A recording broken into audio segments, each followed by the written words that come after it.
Flashback. আসসালামু আলাইকুম, আশা করছি আপনারা সবাই ভালো আছেন। আলহামদুলিল্লাহ আমিও ভালো আছি। সবাইকে স্বাগতম আজকের আমার নতুন একটি ভিডিওতে, আর সবাইকে রমজানের অনেক অনেক শুভেচ্ছা। আমার আজকের ভিডিওটি হলো রমজানের আগের ভিডিওটি আপলোড করতে একটু লেট হয়ে গিয়েছে। যারা আমার আগের ভিডিওটি দেখেছেন তারা হয়তো জানেন আমার শ্বশুরবাড়িতে আমার আব্বু আম্মু এসেছে। এদিকে সকালের নাস্তা রেডি হচ্ছে সবার জন্য, চাউলের রুটি আর গরুর মাংস। নাস্তা খাওয়া শেষ করে সবাই মিলে চা খাচ্ছিলাম আর গল্প করছিলাম।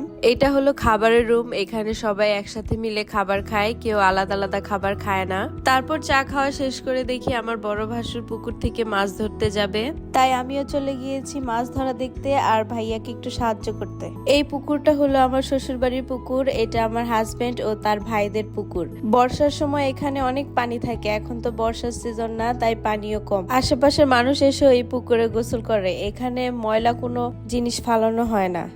ওই দেখেন আজমাইন, আমার নাতি কিন্তু অনেক কাজের। নানা মাছ ধরতেছে, তাই আজমাইন সাহায্য করতেছে। পুকুর থেকে ধরে এরকম তাজা তাজা ফ্রেশ মাছ খাওয়ার মজাই কিন্তু আলাদা। মাশাআল্লাহ, পুকুরে অনেক পরিমাণে মাছ আছে, এই মাছগুলো বিক্রিও করা হয়।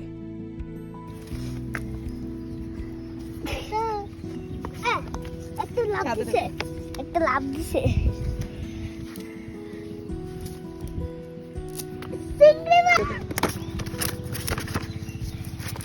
কই মাছ জানতে রাখা শান্ত উঠছিল না, শান্ত শান্ত তোর খাইলাম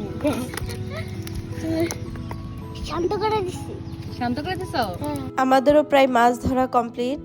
আপনারা কারা কারা এরকম পুকুরে গোসল করেছেন কমেন্ট বক্সে জানাবেন।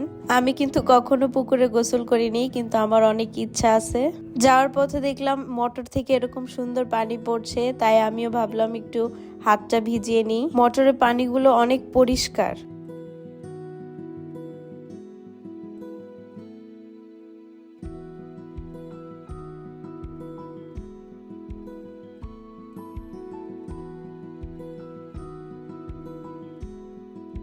তারপর বাড়িতে এসে সবাই মাছগুলো কেটে নিচ্ছিল দুপুরে রান্না করার জন্য।